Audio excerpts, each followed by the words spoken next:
होने वाले हैं मैथ्स के एक बहुत ही इंपॉर्टेंट टॉपिक के बारे में, दैट इज अर्थमेटिक प्रोग्रेशन। यानी आज का जो हमारा क्लास होने वाला है ये अर्थमेटिक प्रोग्रेशन पर होने वाला है। हम लोग अर्थमेटिक प्रोग्रेशन में बेसिक से एडवांस तक के लेवल को हम लोग कवर करेंगे।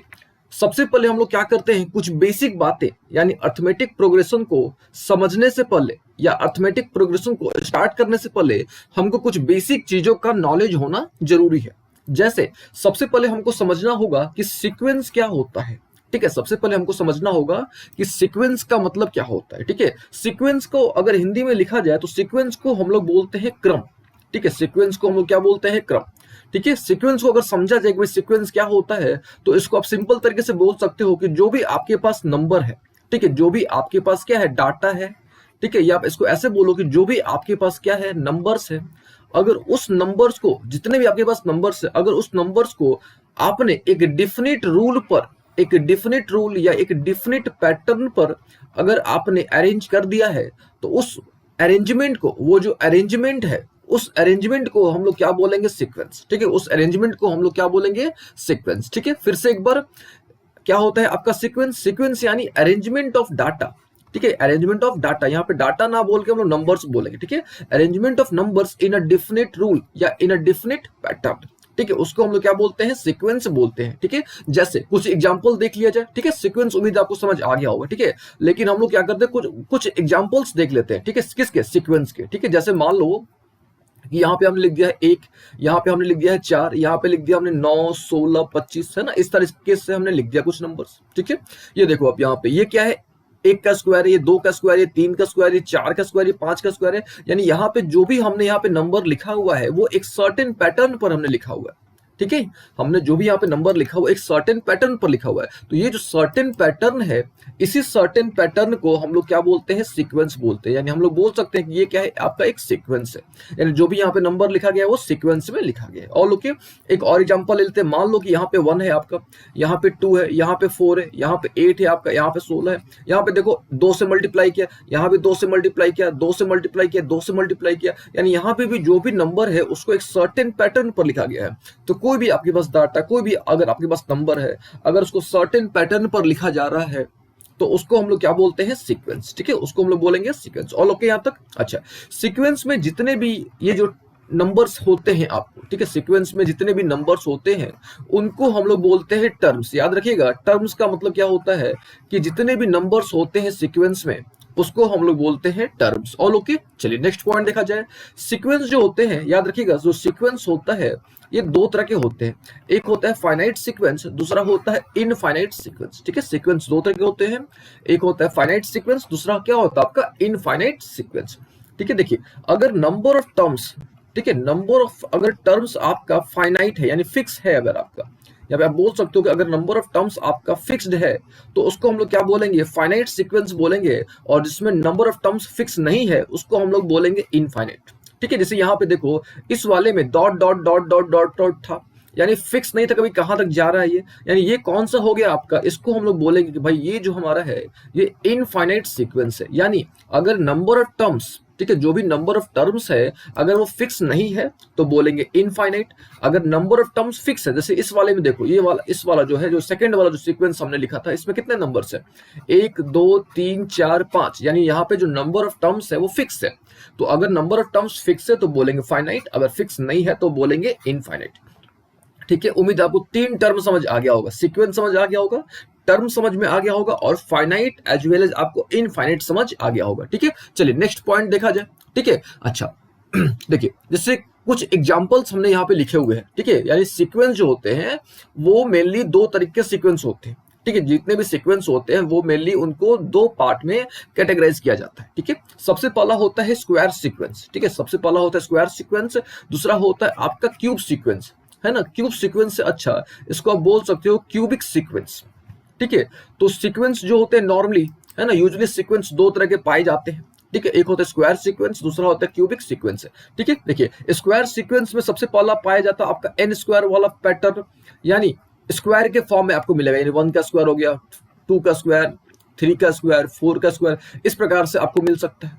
ठीक है। यहाँ पे सेकंड हमने लिखा हुआ n स्क्वायर प्लस 1, यानी स्क्वायर में क्या कर देगा, एक स्क्वायर करके एक जोड़ देगा, यानी इस प्रकार से आपको मिल जाएगा 2 मिल जाएगा, 5 मिल जाएगा, 10 मिल जाएगा, 17 मिल जाएगा, है ना। यहाँ पे देखो 1 का स्क्वायर करके एक जोड़ दिया है, 2 का स्क्वायर करके एक जोड़ दिया है, 3 का स्क्वायर करके एक जोड़ दिया है, 4 का स्क्वायर करके एक जोड़ दिया है। यानी नॉर्मली जो होते हैं आपके, ठीक है, ये जो 5 पैटर्न्स पर आपको मिलते हैं, यानी स्क्वायर में जो मेनली आपको 5 पैटर्न पर सीक्वेंस मिलते हैं। सबसे पहला सिंपल स्क्वायर के फॉर्म पे आपको मिल जाएगा, फिर क्या करेगा, आपको स्क्वायर करके एक जोड़ के दे सकता है, या स्क्वायर करके एक घटा देगा, यानी इस प्रकार से आपको मिल जाएगा 0 मिल जाएगा, 3 मिल जाएगा, 8 मिल जाएगा, 15 मिल जाएगा, ठीक है। तो इसको आप बोल सकते हो कि भाई ये देखो 1 का स्क्वायर -1 कर दिया है, ये 2 का स्क्वायर -1 कर दिया है, ये 3 का स्क्वायर -1 कर दिया है, 4 का स्क्वायर -1 कर दिया। तो इस प्रकार के सीक्वेंस मिलते हैं, ठीक है। n स्क्वायर समझ आ गया आपको, इस तरह के भी सीक्वेंस मिल सकते हैं, n स्क्वायर प्लस 1 के भी सीक्वेंस मिल सकते हैं, n स्क्वायर -1 के भी सीक्वेंस मिल सकते हैं। इसके साथ साथ n स्क्वायर प्लस n, है ना, n स्क्वायर प्लस n, यानी 1 का स्क्वायर तो था, है ना, 1 का स्क्वायर 1 हो गया, और 1 में 1 क्या कर देगा, जोड़ देगा, यानी 2 हो गया, है ना। अच्छा, यहाँ पे क्या था, 2 का स्क्वायर था तो 4 था, उसमें 2 ऐड कर देगा, 6 हो गया, ठीक है। 3 का स्क्वायर कितना होता है, 9 होता है, इसमें 3 ऐड कर देगा। तो ये क्या मिल गया आपको, ये कौन सा पैटर्न मिल गया कि भाई n square plus n, square करके उसी नंबर को जोड़ देगा। तो इस तरह के पैटर्न आपको मिल सकते हैं। n स्क्वायर माइनस n, इस तरह के भी आपको पैटर्न मिल सकते हैं, ठीक है। और सेम कॉन्सेप्ट आपका क्यूबिक फॉर्म पे भी मिल सकता है। तो नॉर्मली क्या होता है, यूजुअली क्या होता है कि दो तरह के सीक्वेंस आपको मिलते हैं, एक स्क्वायर सीक्वेंस होता है और एक होता है क्यूबिक सीक्वेंस, ठीक है। और क्यूबिक सीक्वेंस में भी आपका सिंपल क्यूब के फॉर्म पे दे देगा, या क्यूब में एक जोड़ देगा, या क्यूब में एक घटा देगा, या क्यूब में उसी नंबर को जोड़ देगा, या क्यूब में उसी नंबर को क्या कर देगा, घटा देगा, ठीक है। क्यूब पर हम क्या करते हैं, एक एग्जांपल आपको लेके समझाते हैं, ठीक है, तब आपको बेहतर समझ आएगा, ठीक है। उम्मीद आपको सीक्वेंस का आइडिया लग गया होगा कि भाई सीक्वेंस क्या होता है। फिर से एक बार डिफाइन कर लिया जाए सीक्वेंस क्या होता है। तो जो भी आपके पास नंबर है, जो भी आपके पास क्या है, डाटा है, अगर उसको आप एक सर्टेन पैटर्न पर लिख दोगे तो वो क्या होता है, सीक्वेंस होता है, ठीक है। अच्छा, अभी हम लोग कौन सा सीक्वेंस की बात करें, क्यूबिक सीक्वेंस की बात करें, ठीक है। तो सबसे पहला क्या मिलता है आपको, नॉर्मली NQ मिल जाता है, यानी 1 का क्यूब, 2 का क्यूब, 3 का क्यूब, है ना, इस तरह से आपको मिल सकता है। अच्छा, ये भी मिल सकता है आपको n का क्यूब प्लस 1, तो यहाँ पे क्या हो जाएगा, आपका 2 हो जाएगा, यहाँ पे हो जाएगा 9, यहाँ पे हो जाएगा 28, यहाँ पे हो जाएगा 65। तो इस प्रकार से भी आपको सीक्वेंस मिल सकता है। ये भी सीक्वेंस मिल सकता है NQ -1, यानी इसी में से क्या कर देगा, एक घटा देगा, यानी 0 हो जाएगा, 7 हो जाएगा, 26 हो जाएगा, 63 हो जाएगा, ठीक है। तो यूजुअली होता है इस तरह के आपको सीक्वेंस मिलते हैं, ठीक है। उम्मीद है आपको सीक्वेंस का आइडिया लग गया होगा। जो भी आपके पास डाटा है, अगर उसको सर्टेन पैटर्न पर लिख दोगे तो उसको हम लोग क्या बोलते हैं, सीक्वेंस। All okay. चलिए, अगर आपको सीक्वेंस समझ आ गया होगा तब आप आसानी से सीरीज को समझ लोगे कि भाई सीरीज क्या होता है, ठीक है। ये देखिए R है और ये S है। अगर आपको सीक्वेंस समझ आ गया होगा तो आप सीरीज को भी समझ लोगे, ठीक है। देखिए, जैसे हमने यहाँ पे एक सीक्वेंस लिख दिया 1 4 9 16, है ना, 25, ठीक है। और ये कौन सा सीक्वेंस है, ये आपका फाइनाइट सीक्वेंस है, ठीक है। यहाँ पे हमने क्या कर दिया, एक फाइनाइट सीक्वेंस लिख दिया। सीक्वेंस यानी एक डिफरेंट पैटर्न फॉलो कर रहा है, और फाइनाइट यानी अगर नंबर और टर्म्स उसका जो है फिक्स्ड है, कांस्टेंट है, तो उसको क्या बोलते हैं, फाइनाइट सीक्वेंस, ठीक है। अच्छा, हमको करना क्या है, हमको समझना है सीरीज समझना है।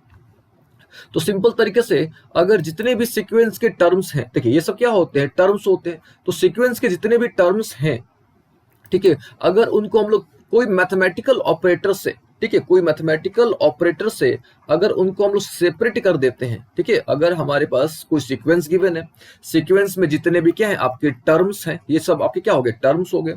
तो जितने भी टर्म्स हैं, अगर उसको हम लोग मैथमेटिकल ऑपरेटर के थ्रू, ठीक है, मैथमेटिकल ऑपरेटर के थ्रू अगर हम लोग सेपरेट कर देते हैं तो उसको हम लोग क्या बोलेंगे, सीरीज बोलेंगे, ठीक है। जैसे मैथमेटिकल ऑपरेटर यानी मान लो कि प्लस हो गया, माइनस हो गया, इनटू हो गया, या क्या हो गया, डिवाइड हो गया। तो अगर हम लोग क्या करते हैं, इसके थ्रू यानी प्लस माइनस इनटू डिवाइड के थ्रू अगर हम लोग क्या करते हैं, उसको सेपरेट कर देते हैं, तो उस पैटर्न को हम लोग क्या बोलेंगे, सीरीज बोलेंगे, ठीक है। जैसे ये देखिए, अभी तक ये सीक्वेंस है, लेकिन जैसे इसमें हमने प्लस लगा दिया, मान लो हमने अभी बीच में क्या कर दिया, प्लस लगा दिया, तो ये किस में कन्वर्ट हो गया, सीरीज में कन्वर्ट हो गया। अगर आप माइनस में लगा दो तो सीरीज में कन्वर्ट हो जाएगा। तो सिंपल सी बात है, अगर मैथमेटिकल ऑपरेटर का अगर आप यूज कर देते हो, अगर आप मैथमेटिकल ऑपरेटर का यूज कर देते हो तो वो क्या बन जाता है, आपका सीरीज बन जाता है। All okay. अच्छा, सीरीज भी दो तरह के होते हैं, एक होता है फाइनाइट, दूसरा क्या होता है, इनफाइनाइट।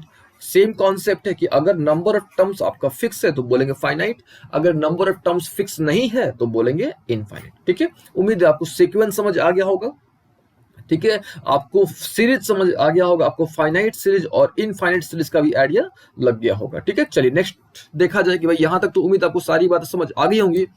ठीक है, अब हम लोग बात करेंगे प्रोग्रेशन के बारे में। सीक्वेंस समझ लिया आपने, सीरीज हमने आपको समझा दिया। अब बात करते हैं प्रोग्रेशन के बारे में। ठीक है, चलिए समझिएगा ध्यान से कि जो सीक्वेंस होता है, ठीक है, जितने भी सीक्वेंस होते हैं, सीक्वेंस जो है जरूरी नहीं है कि वो एक सर्टेन पैटर्न को फॉलो करे। ठीक है, ध्यान से समझिएगा, सीक्वेंस जो है जरूरी नहीं है कि एक सर्टेन पैटर्न को फॉलो करे। ठीक है, लेकिन अगर सीक्वेंस एक सर्टेन पैटर्न को फॉलो करता है तब उसको हम लोग बोलते हैं प्रोग्रेशन। ठीक है, तब उसको हम लोग क्या बोलते हैं, प्रोग्रेशन बोलते हैं। तो आप इसको इस प्रकार से बोल सकते हो कि प्रोग्रेशन क्या होता है, एक खास तरह का सीक्वेंस होता है, a special type of sequence that follow a certain pattern, जो एक खास पैटर्न को क्या करता है, फॉलो करता है, तो उसको हम लोग क्या बोलते हैं, सीक्वेंस। फिर से एक बार, सीक्वेंस क्या होता है, सॉरी नॉट सीक्वेंस, प्रोग्रेशन क्या होता है। सीक्वेंस तो हमने समझ लिया। तो एक बात आपको ध्यान रखना है कि जो सीक्वेंस है जरूरी नहीं है कि भाई वो सर्टेन पैटर्न या डिफरेंट पैटर्न फॉलो करे। ठीक है, लेकिन अगर करता है तब उसको हम लोग क्या बोलते हैं, प्रोग्रेशन बोलते हैं। ठीक है, तो प्रोग्रेशन का सिंपल सा एक डेफिनेशन है, प्रोग्रेशन क्या होता है, a special type of sequence, एक खास तरह का sequence that follow a certain pattern. ठीक है, उसको हम लोग क्या बोलते हैं, प्रोग्रेशन बोलते हैं। All okay. अच्छा, प्रोग्रेशन जो होते हैं मेनली 5 तरह के होते हैं। ठीक है, जो प्रोग्रेशन होते हैं मेनली 5 तरह के होते हैं। सबसे पहला होता है एपी, जिसको हम लोग बोलते हैं अर्थमेटिक प्रोग्रेशन। फिर होता है जीपी यानी ज्योमेट्रिक प्रोग्रेशन। फिर होता है एचपी यानी हार्मोनिक प्रोग्रेशन। ठीक है, फिर होता आपका एजीपी। एजीपी का मतलब होता है अर्थमेटिको harmonic, sorry अर्थमेटिको geometric progression. अर्थमेटिको geometric progression यानी इन दोनों को मिला के, यानी एपी को और जीपी को मिला के एक नया प्रोग्रेशन बन जाता है, जिसको हम लोग बोलते हैं एजीपी। अच्छा, एपी को और एचपी को मिला के, यानी इन दोनों को मिला के एक नया प्रोग्रेशन बन जाता है, जिसको हम लोग बोलते हैं एएचपी। एएचपी का मतलब होता है अर्थमेटिको हार्मोनिक प्रोग्रेशन। ठीक है, लेकिन आज की क्लास में हम लोग केवल फोकस करेंगे एपी पर। ठीक है, एपी जब हम लोग कंप्लीट कर लेंगे फिर हम लोग फोकस करेंगे जीपी पर, फिर हम लोग बात करेंगे एचपी की। ठीक है, लेकिन अभी हम लोग किसको डिस्कस करने वाले हैं, एपी के बारे में डिस्कस करने वाले हैं, यानी हम लोग अर्थमेटिक प्रोग्रेशन के बारे में बात करेंगे। ठीक है, उम्मीद है आपको यहां तक सीक्वेंस समझ आ गया होगा, सीरीज समझ आ गया होगा, प्रोग्रेशन का भी आपको आइडिया लग गया होगा। ठीक है, चलिए नेक्स्ट देखा जाए। तो प्रोग्रेशन में हम लोग कौन सा प्रोग्रेशन के बारे में डिस्कस करने वाले हैं, अर्थमेटिक प्रोग्रेशन के बारे में डिस्कस करने वाले हैं। ठीक है, तो सबसे पहला प्रश्न आता है कि भाई किस प्रकार से पहचाने कि कोई भी प्रोग्रेशन जो है वो अर्थमेटिक प्रोग्रेशन में है कि नहीं है। सबसे पहला प्रश्न ये आता है कि भाई पहचाना जाए, कैसे पहचाना जाए कि कोई भी जो प्रोग्रेशन गिवन है वो क्या वो एपी है कि नहीं है। तो सबसे आसान तरीका होता है कि अगर आपका कॉमन डिफरेंस, यानी इफ डी इज कांस्टेंट, है ना, अगर आपका जो कॉमन डिफरेंस है, ठीक है, अगर कॉमन डिफरेंस अगर आपका कांस्टेंट है तो उसको हम लोग क्या बोलते हैं, एपी में बोलेंगे। फिर से, अगर कॉमन डिफरेंस कांस्टेंट है तो हम लोग बोलेंगे कि भाई जो भी प्रोग्रेशन है वो आपका एपी में है। ऑल ओके, यहां तक उसको हम लोग क्या बोलेंगे, एपी में है। तो मान लेते हैं कि हमारे पास ये जो है, ये हमारे पास एक सीक्वेंस गिवन है। ठीक है, अच्छा अब हमको देखना है कि क्या सीक्वेंस का जो कॉमन डिफरेंस है वो सेम है कि नहीं है, क्या वो कांस्टेंट है कि नहीं है। ठीक है, देखिए ये डी जो है ना, डी का मतलब होता है कॉमन डिफरेंस। ठीक है, तो आपको क्या करना है, डिफरेंस कैलकुलेट करना है। ठीक है, आपको क्या करना है, डिफरेंस कैलकुलेट करना है। और अब डिफरेंस कैसे कैलकुलेट करोगे, तो आसान सा तरीका होता है, पीछे वाला टर्म माइनस नेक्स्ट टर्म, यानी preceding term minus next term. ठीक है, तो आपको क्या करना है, सबसे पहले डी कैलकुलेट करना है और डी चेक करना है क्या डी कांस्टेंट है कि नहीं है। तो अगर आपको लग रहा है कि भाई डी कांस्टेंट है, तो आप बता दोगे कि भाई ये जो है आपका जो प्रोग्रेशन है वो एपी में है। ठीक है, चलिए हम आपको करके दिखाते हैं, तब आपको ज्यादा समझ आएगा, फील आएगा। ठीक है, चलिए तो ये जो देखिए, जो एक चीज और, ये जो फर्स्ट वाला होता है ना, इसको बोलते हैं फर्स्ट टर्म, यानी ए, यानी ये जो होता है इसको बोलते हैं ए यानी फर्स्ट टर्म। ठीक है, ये होता है हमारा A2 यानी सेकेंड टर्म, इसको हम लोग बोलते हैं A3 यानी थर्ड टर्म, ये हो गया हमारा A4 यानी फोर्थ टर्म, ये हो गया हमारा फिफ्थ टर्म। ठीक है, अच्छा ठीक है, यानी पहला वाला जो है फर्स्ट टर्म को हम लोग ए से रिप्रेजेंट करते हैं, याद रखिएगा फर्स्ट टर्म को ए से रिप्रेजेंट करते हैं, सेकेंड टर्म को A2 से रिप्रेजेंट करते हैं, थर्ड टर्म को A3 से, फोर्थ टर्म को A4 से, फिफ्थ टर्म को A5 से। मान लो कि 10th टर्म होगा तो उसको A10 से, मान लो कि 100 टर्म आपको मिल जाएगा तो A100 से। ये बात आपको ध्यान रखना है। चलिए अब हमको क्या करना है, अभी डी चेक करना है कि क्या यहाँ पे जो कॉमन डिफरेंस है वो कांस्टेंट है कि नहीं, वो हमको चेक करना है। ठीक है, चलिए चेक करते हैं। तो कैसे करेंगे हम लोग, यानी हमको D1 कैलकुलेट करना है सबसे पहले, यानी हमको इन दोनों के बीच की दूरी निकालनी है। यानी हमको क्या करना होगा, A2 माइनस A1 करना होगा। चलिए करके दिखाते हैं। तो ये क्या आपका A2 क्या है, 4 है, यानी 4 माइनस 1। तो यहाँ पे क्या हो गया, 4 माइनस 1, यानी यहाँ जो D1 निकल गया वो क्या निकल गया, 3 निकल गया। अच्छा, फिर अब क्या किया जाए, D2 कैलकुलेट किया जाए। यानी D2 कैसे कैलकुलेट करोगे, तो आसान सा तरीका है A3 माइनस A2। ठीक है, यानी नेक्स्ट टर्म में से प्रेसिडिंग टर्म को आपको घटा देना है। ठीक है, अब यहाँ पे देखो क्या है, 7 है, A3 क्या है, 7 है, और ये कितना है, 4 है। तो 7 माइनस 4 करोगे, देन यू गेट 3, यानी D2 कितना निकल गया, 3 निकल गया। नाउ अब D3 कैलकुलेट करो। अब यानी A4 में से क्या घटाना आपको, A3 घटाना है, यानी A4 में से आपको क्या घटाना है, A3 घटाना है। A4 कितना है, 10, और यहाँ पे क्या है, 7 है, यानी 10 माइनस 7 है, यानी कितना निकल गया, 3। तो यहाँ से आपको आइडिया लग जाएगा कि भाई यहाँ जो कॉमन डिफरेंस है ना, ये जो कॉमन डिफरेंस है वो कांस्टेंट है। और ओके ना, जो कॉमन डिफरेंस है आपका वो क्या है, कांस्टेंट है। तो अगर कॉमन डिफरेंस कांस्टेंट है तो हम लोग बोलेंगे कि भाई ये जो है आपका एपी में है।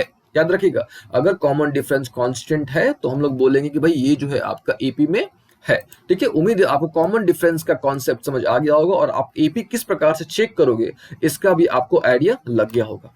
All okay. अच्छा, सेकंड वाला देख लीजिए कि क्या सेकंड वाला जो क्वेश्चन हमने यहाँ पे लिखा हुआ है, क्या ये एपी में है कि नहीं है। तो सेम कॉन्सेप्ट करेंगे, पहले D1 निकालेंगे। उसके पहले आपको पता होना चाहिए भाई ये A1 होता है, ये A2 होता है, ये A3 होता है, और ये क्या होता है आपका A4 होता है। तो फर्स्ट ऑफ ऑल हमको D1 कैलकुलेट करना है, यानी A2 माइनस A1 कैलकुलेट करना है कि नहीं, A2 माइनस A1। तो यहाँ पे क्या है, 7 है, और यहाँ पे क्या है, 4 है, यानी 7 माइनस 4, यानी कितना निकल गया आपका, सॉरी नॉट 7 माइनस 4, ये 11 है ना आपका। यहाँ पे देखिए A1 कितना आपका 11 है। तो 7 माइनस 11 कितना हो गया, माइनस 4। चलिए D2 कैलकुलेट कर लेते हैं। तो कैसे कैलकुलेट करेंगे, तो आसान सा तरीका है A3 माइनस A2, यानी पीछे वाला माइनस नेक्स्ट वाला। ठीक है, यानी ये वाला। ठीक है, और मतलब A3 माइनस A2।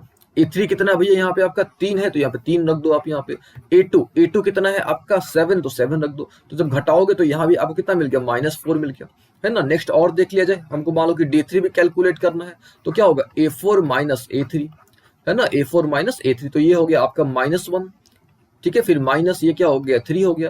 अब -1 और -3 कितना हो गया, -4। तो यहाँ पे आपको दिख रहा होगा, यहाँ पे क्लियर कट हम लोग बोल सकते हैं कि भाई ये जो है आपका किस में है, आपका एपी में है। क्यों, क्योंकि जो D1 D2 D3 यानी जो D है ओवरऑल आपका, वो D क्या है, कांस्टेंट है। ठीक है, D क्या है आपका, कांस्टेंट है। तो सबसे आसान तरीका कि अगर आपका D कांस्टेंट है, ठीक है, अगर आपका क्या है, D कांस्टेंट है, तो आप समझ लो कि वो एपी में है। ऑल ओके ना। अच्छा, अब एक बात आती है कि हम लोग डी कैसे कैलकुलेट करेंगे। ठीक है, तो मान लेते हैं, फिर से एक एग्जांपल लिख लेते हैं। मान लो कि 2 है, 4 है, 6 है, 8 है, डॉट डॉट डॉट। ठीक है, अच्छा इसका ए यानी फर्स्ट टर्म, तो फर्स्ट टर्म यानी कितना हो गया, 2 हो गया। ठीक है, अच्छा ये हो गया A2 इसका, तो A2 लिख दो आप। यहाँ पे कितना हो गया, 4। ये हो गया इसका A3 कितना हो गया, 6 हो गया, है ना। और ये क्या हो गया आपका A4, और A4 कितना हो गया आपका 8 हो गया। ऑल ओके ना, A1 A2 A3 A4 हमने लिख दिया। ठीक है, अब यहाँ से आपको आइडिया लग जाएगा कि भाई यहाँ पे 2 का डिफरेंस है, 2 का डिफरेंस है, 2 का डिफरेंस, यानी कॉमन डिफरेंस कांस्टेंट है। यानी अगर कॉमन डिफरेंस कांस्टेंट है तो वो एपी में है। ठीक है, कैसे कैलकुलेट करोगे आप, तो आसान सा तरीका होता है A2 माइनस A1। ठीक है, ये A1 है, ये A2 है, ये A3, और क्या आपका A4। तो घटा के देख लो आप, है कि नहीं। ऑल ओके यहाँ तक, यानी 4 माइनस 2 कितना निकल गया, 2 निकल गया, यानी डी कांस्टेंट है। ठीक है, डी कांस्टेंट है तो ये क्या है आपका एपी में है। ऑल ओके यहाँ तक। तो आपको ये समझ आ गया होगा कि भाई एपी क्या होता है, एंड एपी में हम लोग किस प्रकार से चेक करेंगे भाई एपी में है कि नहीं है। ठीक है, अच्छा मान लेते हैं कि आपके पास ये हो गया 5 10 15 एक सीक्वेंस दिया हुआ है जो कि ऑलरेडी एपी में है ना। और यहाँ पे देखो 1 2 3 4 टर्म दे दिया गया है, और आपसे पूछा गया कि आप 5वां टर्म बताओ, 6ठा टर्म बताओ, 7वां टर्म बताओ। आपको 100 टर्म पूछ दिया जाएगा, आपसे 200 टर्म पूछ दिया जाएगा। ठीक है, तो समझिएगा कि अगर आपसे कोई भी टर्म पूछ दिया जाएगा तो आप किस प्रकार से कैलकुलेट करोगे। ठीक है, तो देखिएगा ध्यान से, A5 जब भी आपको 5वां टर्म निकालना होगा, यानी सबसे आसान तरीका होता है A plus 4D। A plus क्या चीज, 4D। ठीक है, अगर आपको 6th टर्म निकालना है तो ये हो जाएगा आपका A प्लस 5D। अगर मान लो कि आपको 7वां टर्म निकालना है, A प्लस 6D। अगर आपको 100 टर्म निकालना है तो आपको A प्लस क्या करना होगा, 99D। अगर मान लो आपको 200वां टर्म निकालना है तो A प्लस है ना, 199 वॉट डी। और यहाँ पे ए कितना है आपका, ए यानी फर्स्ट टर्म ए है आपका 5, और जो अंतर है, जो कॉमन डिफरेंस है वो कितना क्या है, 5 क्या है। तो यहाँ से आपको ए मिल गया और यहाँ से आपको क्या मिल गया, डी मिल गया। आपने ए की वैल्यू, डी की वैल्यू, जितने भी वैल्यू है ए और डी की वैल्यू रख दोगे तो आपको आपका रिजल्ट मिल जाएगा। याद रखिएगा, ठीक है, कि अगर आपको मान लो कि आपसे पूछ दिया कि भाई आप 1000 टर्म बताओ, तो आपको कुछ नहीं करना, ए प्लस 999D कर देना है। ठीक है, ए प्लस 999D कर देना है। और आपने पता है कि भाई ए की वैल्यू कितनी है, तो 5 है, तो यहाँ पे 5 रख दो आप यहाँ पे, है ना। फिर 999 हो गया, फिर आपको यहाँ पे की डिमांड किसकी है, डी की। डी की वैल्यू कितनी है, 5, तो यहाँ पे आप 5 रख दो, सॉल्व कर दो, तो जो भी आएगा वो आपका रिजल्ट मिल जाएगा, यानी आपको 1000 टर्म आपको मिल जाएगा। ठीक है, अच्छा, ये तो हमने आपको ओवरऑल बता दिया। अब बात आती है कि ये बात हमने आपको किस बेसिस पर बताया, यानी ये चीज कहां से आई। ठीक है, तो हम लोग थोड़ा अब इसको डिस्कस कर लेते हैं। ठीक है, देखिएगा, यहाँ पे ये तो क्लियर है कि भाई ए आपका 5 है, जो ए है आपका क्या है, वो 5 है। अच्छा, यहाँ पे डी कितना है, यानी कॉमन डिफरेंस कितना है, 5 है। ठीक है, ये तो क्लियर कट है कि भाई फर्स्ट टर्म आपका 5 है और जो कॉमन डिफरेंस है वो आपका 5 है। ठीक है, अब देखो थोड़ा, अब आपको मान लो कि A2 है यहाँ पे, तो A2 यहाँ पे कितना है आपका, 10 है ना। अब खुद सोचो आप कि A2 आपको 10 मिला, तो 10 कैसे मिला होगा, यानी ऑब्वियस है कि इन दोनों को जोड़ा गया होगा, यानी ए को और डी को जोड़ा गया होगा, तभी ना आपको 10 मिला होगा, है कि नहीं।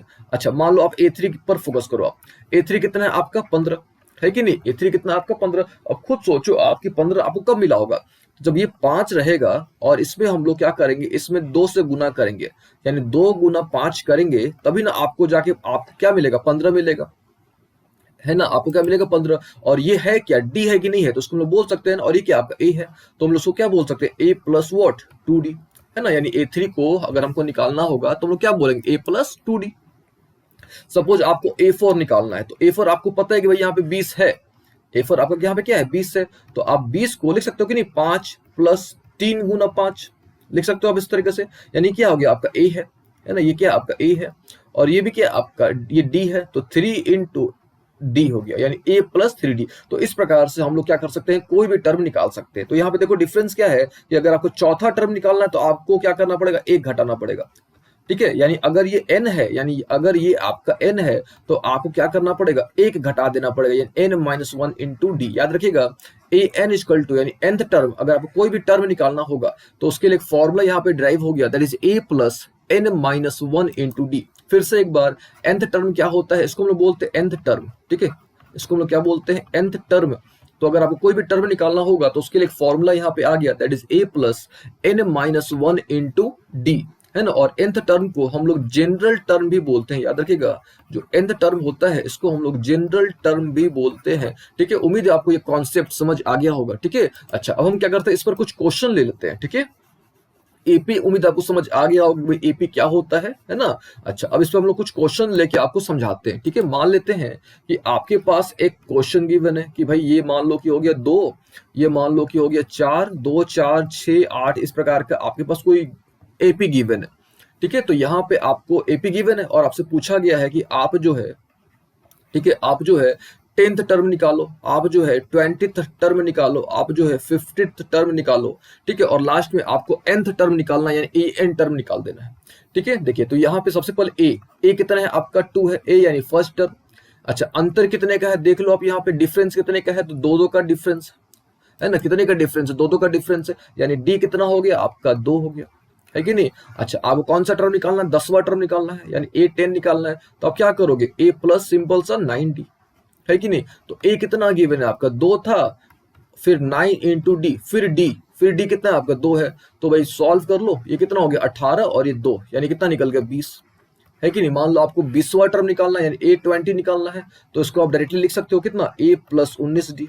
यानी आपको क्या कर देना है, यहाँ पे जो भी लिखना है आपको यहाँ से एक कम कर देना है, सिंपल सी बात है।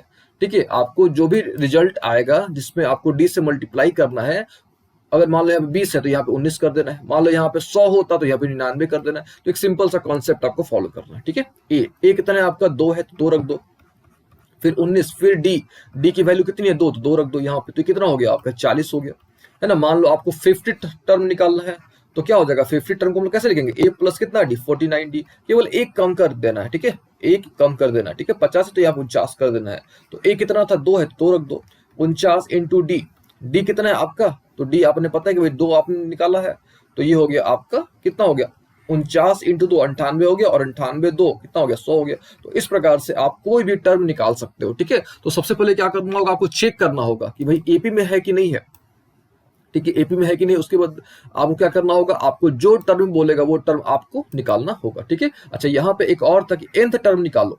तो nth टर्म का फॉर्मूला अभी हमने आपको बताया क्या होता है, a plus n minus one into D.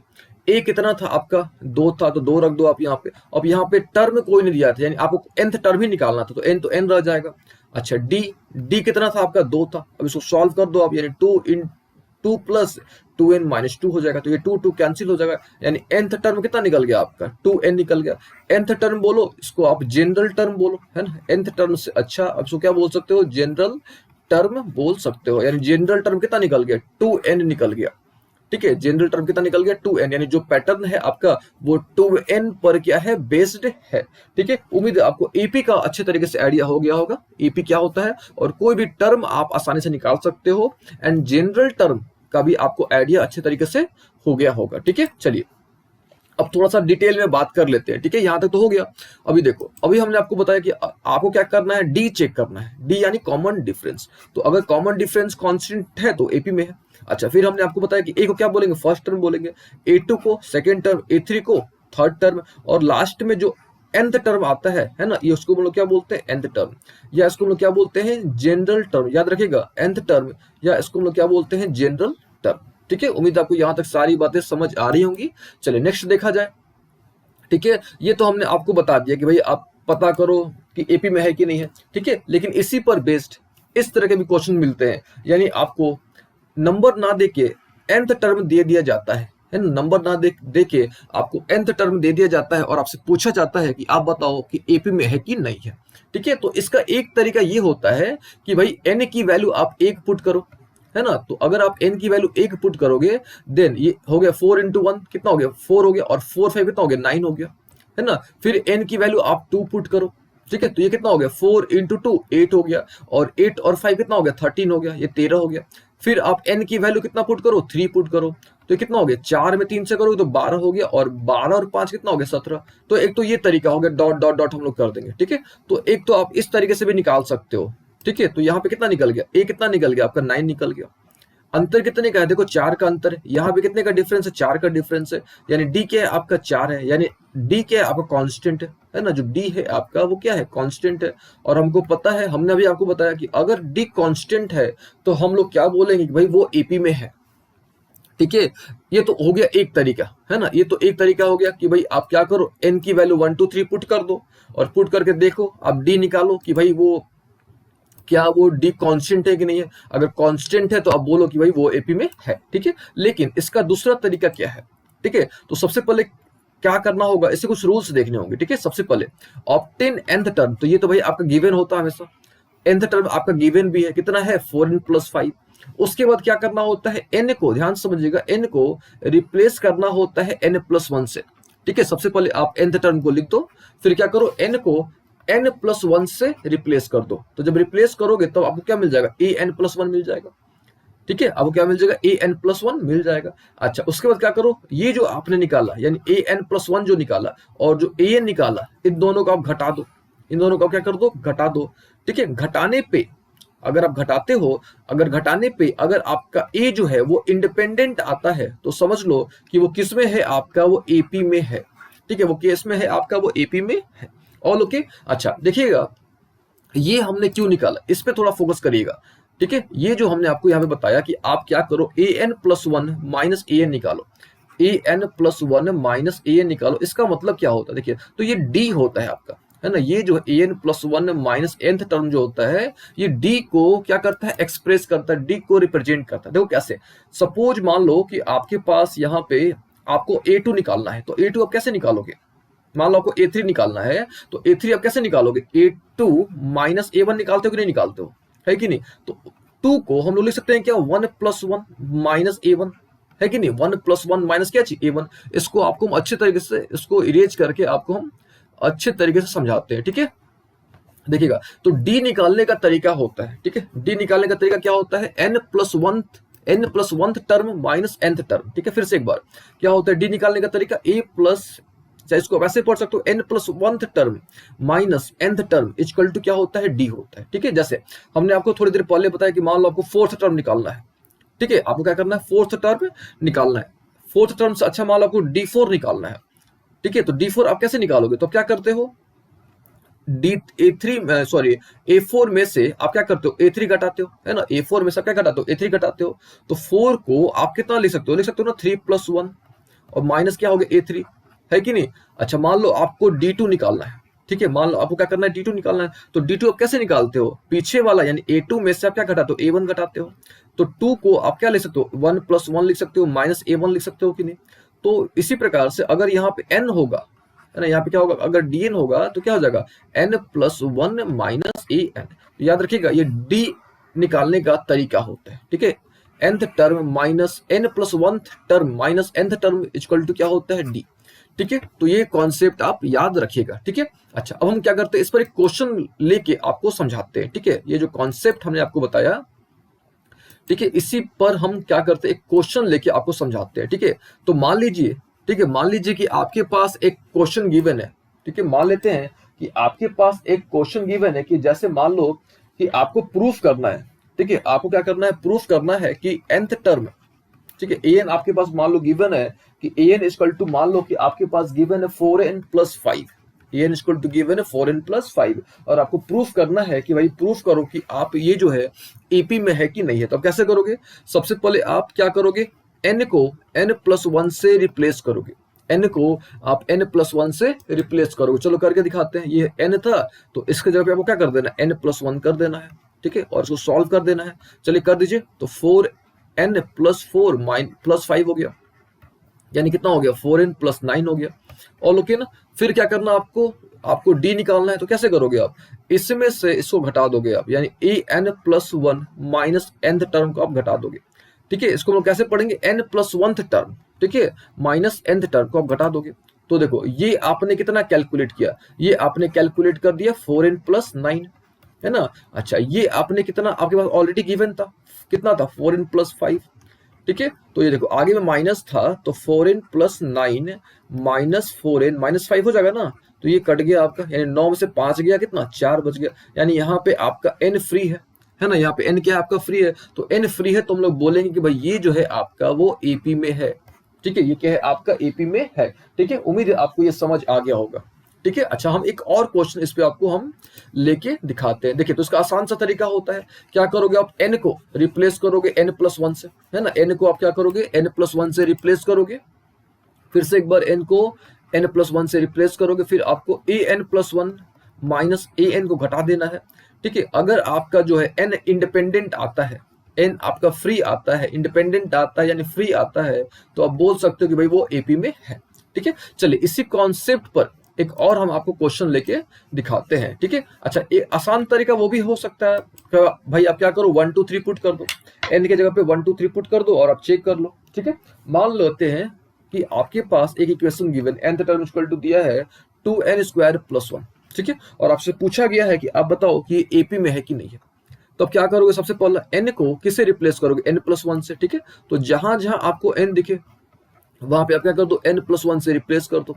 ठीक है, चलो उसको थोड़ा और सॉल्व कर लिया जाए। तो क्या हो जाएगा आपका, हो जाएगा a² n² + 1 + 2n हो जाएगा, है ना। प्लस क्या हो गया आपका, 1 हो गया। ठीक है, जब इसको सॉल्व करोगे तो क्या हो गया, 2n² + 4n + 2 + 1 हो गया।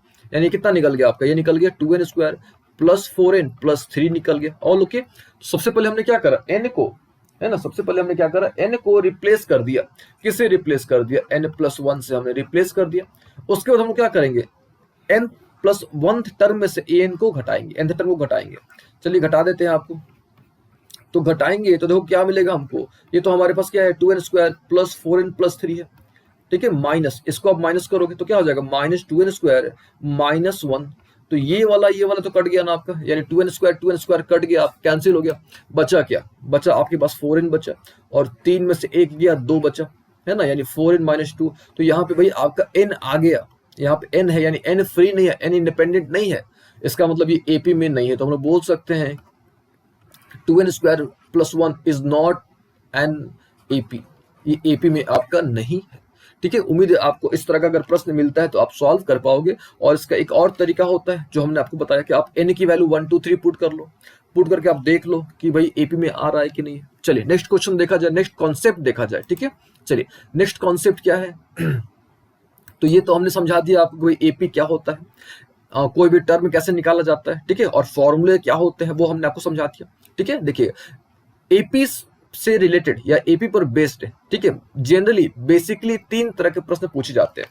ठीक है, जनरल टर्म हमने आपको समझा दिया ना, जनरल टर्म क्या होता है। तो general term of n AP पर बेस्ड मेनली 3 प्रश्न आते हैं, 3 तरह के प्रश्न आते हैं।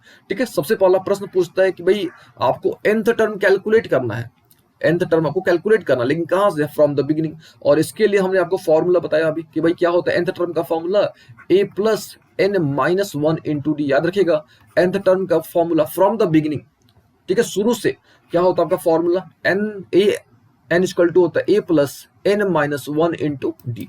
अच्छा, फ्रॉम द इंड, अगर फ्रॉम द इंड से होगा तो याद रखिएगा इसके लिए फॉर्मूला होता है l minus n minus 1 into D. याद रखिएगा अगर फ्रॉम द इंड पूछा जाए आपसे कि आप कोई भी टर्म बताओ, आपके पास कोई भी सीक्वेंस दे दिया जाए और आपसे पूछा जाए कि भाई फ्रॉम द इंड बताओ, फ्रॉम द लास्ट बताओ, ये टर्म बताओ, तो आप कैसे बताओगे। तो उसके लिए आपको ये फॉर्मूला याद रखना पड़ेगा। क्या होता है formula, l minus n minus 1 into D. और तीसरा प्रश्न आपसे पूछा जा सकता है कि भाई आप मिडिल टर्म बताओ, आपके पास एक सीक्वेंस दे दिया जाएगा और आपसे पूछा जाएगा कि भाई इसका बीच वाला टर्म बताओ। ठीक है, तो जनरल टर्म पर बेस्ड यानी general term of n AP पर बेस्ड मेनली 3 तरह के क्वेश्चन पूछे जाते हैं। सबसे पहला पूछेगा आपसे कि भाई आप कोई भी टर्म बताओ, यानी nth टर्म बताओ, लेकिन कहां से बताओ, फ्रॉम द बिगिनिंग बताओ। दूसरा पूछेगा आपसे कि nth टर्म बताओ, लेकिन कहां से बताओ, फ्रॉम इंड से यानी लास्ट से बताओ। और तीसरा आपसे बीच का टर्म आपसे पूछा जाएगा। ठीक है, उम्मीद आपको समझ आ रहा होगा ये सब चीजें। चलिए हम क्या करते हैं, एक एक क्वेश्चन आपको जो है ना आपको करके दिखाते हैं। ठीक है, ये देखिए, लेकिन उससे पहले आपको ये याद रखना होगा कि भाई फ्रॉम द बिगिनिंग के लिए क्या होता है फॉर्मूला। तो याद रखिएगा ए एन इक्वल टू क्या होता है, यानी nth टर्म इक्वल टू क्या होता है, a plus n minus 1 into D. और फ्रॉम द इंड यानी अंतिम से क्या होता है, तो l minus n minus 1 into D. ठीक है, और दोनों का सम जो होता है वो a प्लस l होता है, ये भी याद रखेगा। यानी फ्रॉम द बिगिनिंग और फ्रॉम द इंड, यानी nth term from the beginning and from the end, दोनों का जो सम होता है वो क्या होता है, a प्लस l। इस चीज को भी आप ध्यान में रखिएगा। ठीक है, अब खुद सोचो आप शुरू से और अंतिम वाला, तो दोनों का सम क्या होगा, a प्लस n ही ना होगा। तो इस बात का भी आपको ध्यान रखना है। देखिए यहाँ पे l का मतलब क्या है, लास्ट टर्म या an है यहाँ पे। ठीक है, l का मतलब यहाँ पे an। चलिए अब हम क्या करते हैं, इस पर कुछ क्वेश्चन आपको लेके दिखाते हैं। ठीक है, यानी फ्रॉम द इंड वाला जो कॉन्सेप्ट है, ठीक है, और फ्रॉम द बिगिनिंग वाला जो कॉन्सेप्ट है, इन दोनों कॉन्सेप्ट पे हम आपको कुछ क्वेश्चंस करके दिखाते हैं, तब आपको बेहतर समझ आएगा, बेहतर आपको आइडिया हो पाएगा। ठीक है, मान लीजिए कि आपके पास एक सीक्वेंस गिवन है 2 4 6 8 डॉट डॉट डॉट डॉट, और आपसे पूछा गया है कि आप बताओ फाइंड 100 टर्म, आपको 100वां टर्म बताना है। तो ऑब्वियस है कि भाई इधर से बताना आपको, है कि नहीं, 100 टर्म आपको बताना है। तो कैसे कैलकुलेट करोगे, हमने आपको बता रखा है क्या होता है formula, a plus n minus 1 into d. तो यहाँ पे कौन सा टर्म आपको निकालना है, 100 टर्म निकालना आपको, यानी a प्लस कितना हो गया, 100 माइनस 1 कितना हो गया, 99। तो हमने आपको सिंपल सा बता भी रखा कि अगर आपको 100 टर्म निकालना है तो सिंपल सा करो, आप क्या कर दो, a प्लस 99 कर दो। a की वैल्यू आपके पास पता है कि भाई a की वैल्यू कितनी है, 2 है, तो 2 रख दो यहाँ पे आप। ठीक है, अब चेक कर लो, सबसे पहले आपने चेक कर लेना होगा कि भाई क्या वो एपी में है कि नहीं है। सबसे पहला काम आप यही करिएगा, चेक कर लीजिएगा कि वो एपी में है कि नहीं है। देखो भाई यहाँ पे कॉमन डिफरेंस 2 का है, यहाँ भी कॉमन डिफरेंस 2 का है, कॉमन डिफरेंस 2 का है, यानी डी यहाँ पे क्या है, कांस्टेंट है। तो अगर डी कांस्टेंट है तो समझ लीजिए कि वो क्या है, आपका एपी में है। और लोग अगर डी कांस्टेंट है तो आपको समझ लेना है कि वो एपी में है। ठीक है, तो यहां से हमने क्या कर दिया, डी की वैल्यू हमने रख दिया, है ना। और डी कितना निकलेगा, 2 निकलेगा, ए भी 2 निकलेगा और डी भी 2 निकलेगा। तो अब मल्टीप्लाई कर लो, ये हो गया 198 और 2 यानी कितना हो गया, 200, है ना। तो ये तो हो गई बात फ्रॉम द बिगिनिंग की बात होगी। और फ्रॉम द बिगिनिंग का फॉर्मूला याद रखिएगा, a plus n minus 1 into D. ठीक है, अच्छा अब देखा जाए कि भाई फ्रॉम द इंड अगर अंतिम से बोले, तो अंतिम से बोलेगा तो ऑब्वियस है कि भाई अंतिम वाला टर्म दिया रहेगा ना, है कि नहीं। देखिए इसमें क्या था, शुरू से बोला था, शुरू से बोला था तो शुरू वाला टर्म देगा, फर्स्ट टर्म देगा। अगर अंतिम से बोलेगा तो आपको अंतिम वाला टर्म देगा, है ना। जैसे मान लो कि आपके पास एक क्वेश्चन गिवन है, क्वेश्चन क्या बोल रहा है कि फाइंड 6th टर्म, आपको जो है 6ठा टर्म निकालना है, यानी find 6th term from the end. From the end या मान लो फ्रॉम द लास्ट, है ना, फ्रॉम द इंड आपसे पूछा गया है और एपी आपको दे देगा, यानी ऑफ एपी मान लो कि एपी गिवन आपका मान लो 17, 14, 11 और मान लो कि लास्ट वाला जो दे दिया वो दे दिया -40। ठीक है, तो देखिए फ्रॉम द इंड बोला है तो भाई आपका इंड टर्म दे देगा, याद रखिएगा end term, from the end अगर बोलेगा तो इंड टर्म दे देगा यानी लास्ट टर्म दे देगा। आप फ्रॉम द बिगिनिंग बोलेगा अगर तो आपको शुरू वाला दे देगा। ठीक है, शुरू वाला तो हमेशा रहेगा यानी फर्स्ट टर्म तो हमेशा आपका रहेगा। ठीक है, तो बस इसको आपको ध्यान रखना कि अगर इंड से बोल रहा है तो आपको ये इंड वाला टर्म आपको देगा ही देगा। ठीक है, चलिए फॉर्मूला क्या हमने आपको बताया कि भाई L minus N minus 1 into d होता है। तो लास्ट टर्म कितना दिया है -40, यहाँ पे -40 रख दो आप। ठीक है, कौन सा टर्म निकालना आपको, तो छठा टर्म निकालना, तो 6 रख दो आप यहाँ पे। और डी, अब डी तो आपको निकालने आता होगा कि भाई अब डी कैसे निकालोगे। ठीक है, तो डी कैसे करते हैं हम लोग, पीछे वाले में से आगे वाले को घटाते हैं। ठीक है, यानी ये हो गया 14 और 14 में से 17 जाएगा तो ऑब्वियस है कि भाई कितना बचेगा, -3 बचेगा। अब यहाँ से क्या कर सकते हो, उसको सॉल्व कर सकते हो। तो ये हो गया -40, ये हो गया 5 और 5 में -3 से गुना करेंगे तो हो गया -15 और माइनस माइनस क्या हो गया, प्लस हो गया। तो यहां से जब हमने सॉल्व करा तो हमको कितना मिल गया, -25 मिल गया। यानी अगर हम लोग अंतिम से देखते हैं, ठीक है, हम लोग क्या करते हैं अंतिम से देखते हैं, यानी अगर हम लोग -40 से देखते हैं तो -40 से जो छठा टर्म आएगा वो कितना आएगा, -25 आएगा। समझिएगा ध्यान से, -40 से यानी अंतिम से जो छठा टर्म आएगा वो कितना आएगा आपका, -40 आएगा। ठीक है, उम्मीद है आपको ये समझ आ गया होगा कि इंड से कैसे निकालेंगे और बिगिनिंग से कैसे निकालेंगे। ठीक है, हम क्या करते हैं एक और क्वेश्चन आपको लेके समझाते हैं। ठीक है, एक और क्वेश्चन, ताकि आपको इस तरह का अगर क्वेश्चन मिल जाता है फ्रॉम द इंड से तो आपको कोई भी तकलीफ ना हो। ठीक है, मान लेते हैं कि आपको जो है, ठीक है, मान लेते हैं कि यहाँ पे आपको क्वेश्चन करना है फाइंड 10th टर्म। ठीक है, 10th टर्म आपको निकालना है, 10th term from the end. Find 10th term from the end, आपको 10th टर्म निकालना है, लेकिन कहां से निकालना है, इंड से। और एपी आपका दे देगा ऑफ एपी मान लो कि 4, 9, 14 और लास्ट में दे देगा 254। ठीक है, चलिए तो इसका कैसे हम लोग निकालेंगे, तो सिंपल सा फॉर्मूला आपको बस याद रखना है। क्या होता है formula, L minus N minus 1 into D, है ना। तो L इज गिवन यानी लास्ट टर्म गिवन है 254, 254 रख दो आप यहाँ पे। N कितना है 10 है तो 10 रख दो यहाँ पे। डी यानी कितने का डिफरेंस है तो देख लो आप, 5 का डिफरेंस तो 5 रख दो आप यहाँ पे। अब इसको सॉल्व कर दो, यानी 254 माइनस ये हो गया 9 और 9 में से 5 करोगे यानी 45 हो गया। अब इसको आप घटाओगे यानी 200 कितना हो गया 200 आपका 254 माइनस 254 में से 55 घटाओगे तो आपको कितना मिल जाएगा, 209 मिल जाएगा। ठीक है, तो ये इस तरह का क्वेश्चन उम्मीद है आपको समझ आया होगा और आप बना भी लोगे। ठीक है, चलिए अब हम लोग बात करते हैं कि मिडिल पॉइंट अगर दे दे तब हम लोग क्या करेंगे। ठीक है, फ्रॉम द बिगिनिंग आपने हमने आपको समझा दिया, फ्रॉम द एंड अगर क्वेश्चन आता है तो वो भी हमने आपको समझा दिया। अब बात आती है कि अगर बीच वाला टर्म दे दे, ठीक है, बोले कि भाई अब बीच वाला टर्म दे दे तब आप किस प्रकार से कैलकुलेट करोगे। तो याद रखिएगा कि जब भी बीच वाला टर्म आपसे पूछे तो सबसे पहले आपको एन कैलकुलेट करना होगा। ठीक है, अगर बीच वाला टर्म आपसे पूछता है तो first of all you have to calculate n, आपको एन कैलकुलेट करना पड़ेगा, यानी आपको देखना पड़ेगा कि कितने टर्म है। ठीक है, पूरे सीक्वेंस में कितने टर्म है सबसे पहले आपको ये देखना होगा। ठीक है, उसके बाद अगर आपका एन जो है, अगर वो जो नंबर ऑफ टर्म्स है अगर वो ऑड आता है तब क्या होगा, आपको n+1/2 टर्म होगा। अच्छा, अगर इवन आ जाता है तो आपको क्या करना होगा, n/2 टर्म भी निकालना पड़ेगा प्लस n/2 + 1 टर्म भी निकालना पड़ेगा। अगर आपको ध्यान होगा तो हमने आपको मीडियन, जब हम लोग मीडियन डिस्कस कर रहे थे, ठीक है, जब हम मीडियन डिस्कस कर रहे थे तो हमने उस केस में आपको समझाया था। तो आप बोल सकते हो एकदम ये जो है ना मीडियन का कॉपी है, मीडियन ही है एक तरह से आप बोल सकते हो। बीच वाला टर्म आपको निकालना है। याद रखिएगा कि अगर n ऑड है तो क्या करना होगा, आपको n+1/2 टर्म निकालना होगा। अगर n इवन है तो आपको n/2 भी निकालना पड़ेगा और आपको n/2 + 1 टर्म भी निकालना पड़ेगा। ठीक है, चलिए हम क्या करते हैं इस पर एक क्वेश्चन लेके आपको समझाते हैं, तब आपको बेहतर समझ आएगा। ठीक है, चलिए तो एक बात याद रखिएगा, जब भी आपको मिडिल टर्म निकालने को बोले तो आपको सबसे पहले n कैलकुलेट करना होगा। ठीक है, सबसे पहले n। चलिए एक क्वेश्चन ले लेते हैं। क्वेश्चन क्या बोल रहा है कि फाइंड mt, या हम शॉर्ट में लिख रहे हैं mt यानी मिडिल टर्म। आपको मिडिल टर्म निकालना है ऑफ AP। ठीक है, ऑफ किसका, AP। और मान लो कि AP गिवन है 7, 13, 7, 13 मान लो कि 19, यहाँ पे 7, 13, 19 और डॉट डॉट डॉट आपका 241 गिवन है। और लोग तो मिडिल टर्म निकालना है भाई, तो सबसे पहले डिमांड क्या है n का। ठीक है, क्योंकि आपको n ही चेक करना है। तो यहाँ पे तो n गिवन नहीं है, तो यहाँ पे क्या गिवन है, a दिया है, तो a हो गया 7।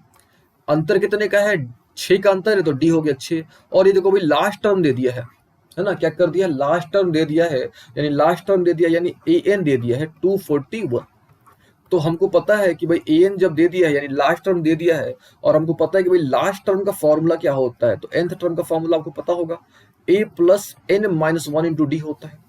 और यहाँ पे लास्ट टर्म कितना दे दिया 241, तो यहाँ पे 241 हो गया, है ना। ए कितना है आपका 7, तो 7 रख दो यहाँ पे।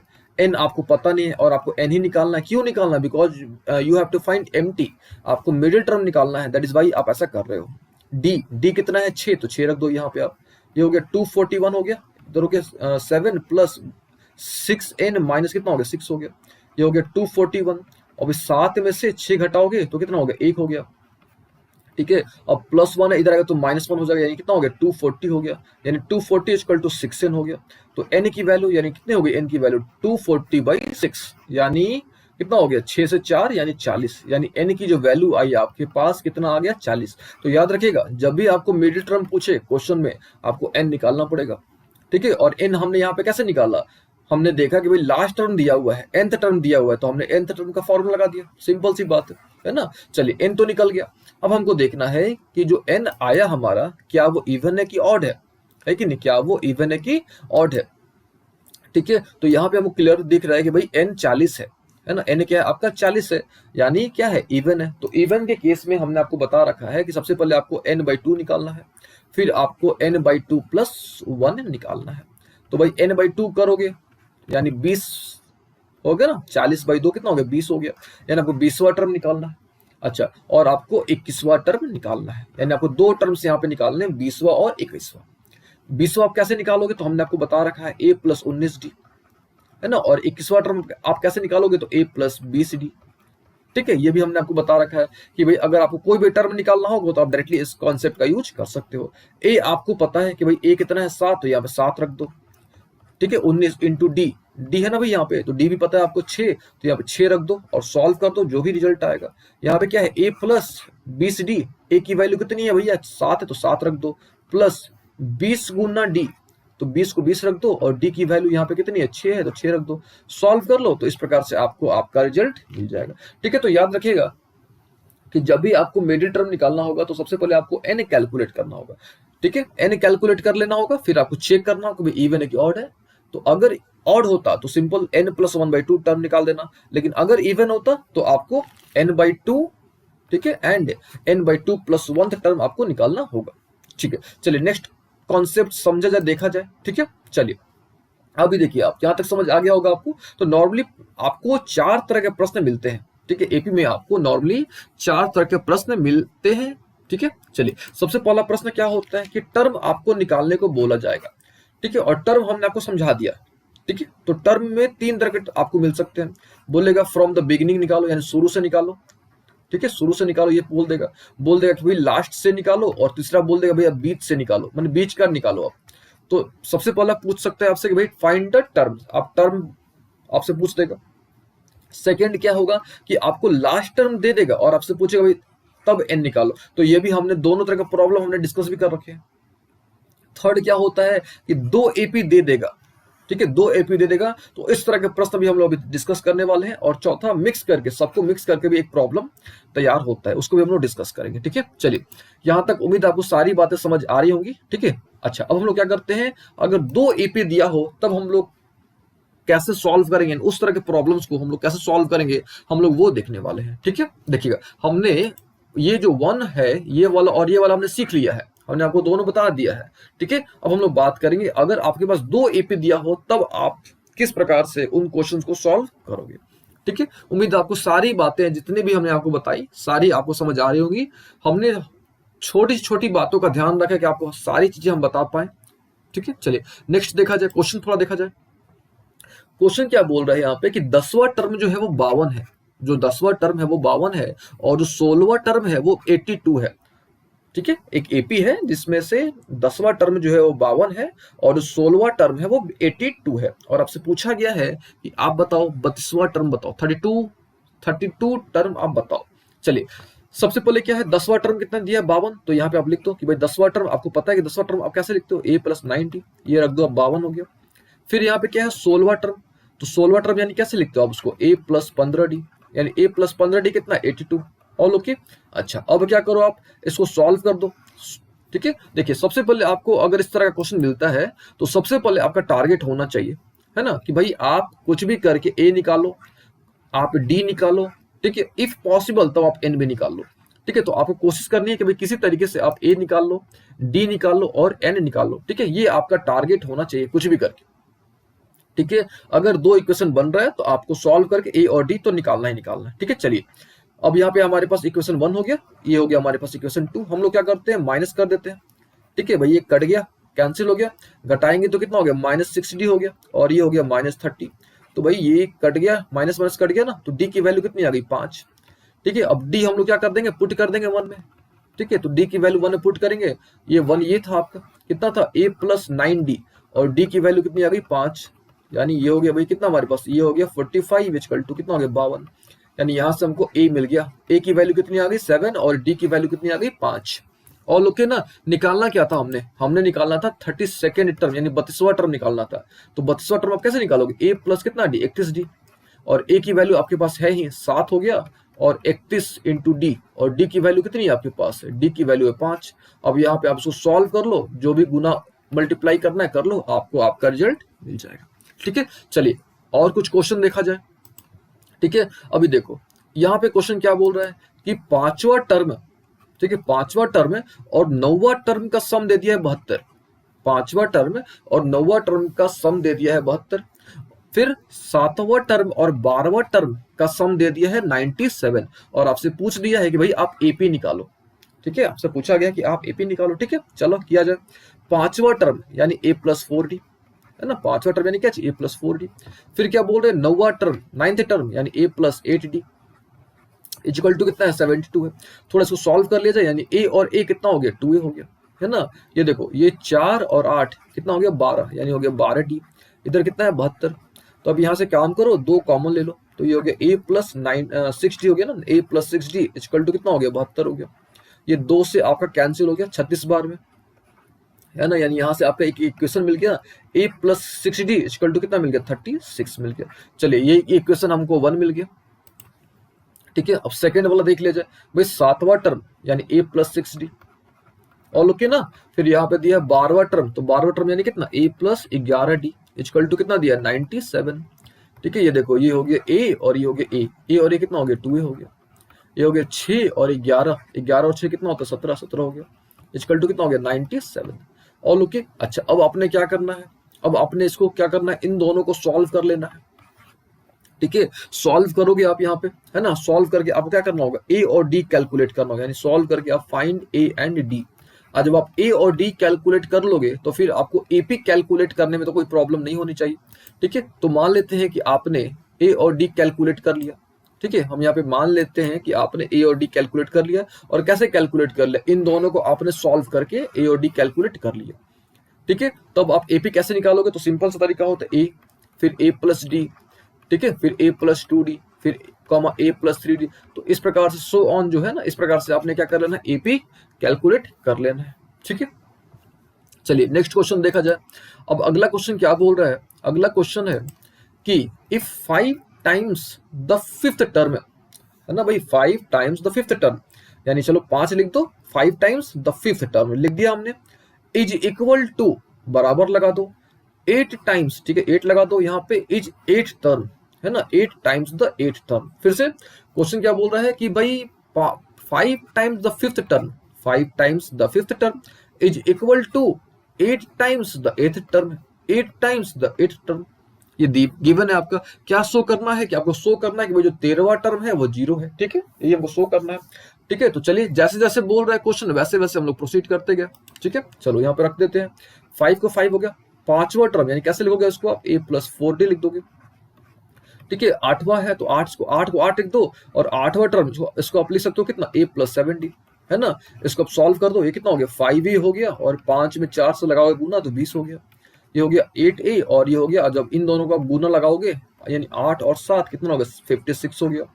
अब आप एक तरफ कर लो, ए वाले को एक तरफ कर लो तो हो जाएगा -3 है ना, और ये जो है ना उसको उधर ले जाओगे आप, यानी 56D -20D करोगे तो कितना हो गया आपके पास, मिल गया -3D, है कि नहीं, -3D। और जब इधर आप घटाओगे, यानी आप 56 में से आप क्या घटाओगे, 20 घटाओगे, है ना, 56 में से आप क्या घटाओगे, 20 घटाओगे, तो ये कितना हो गया आपका, हो गया 36।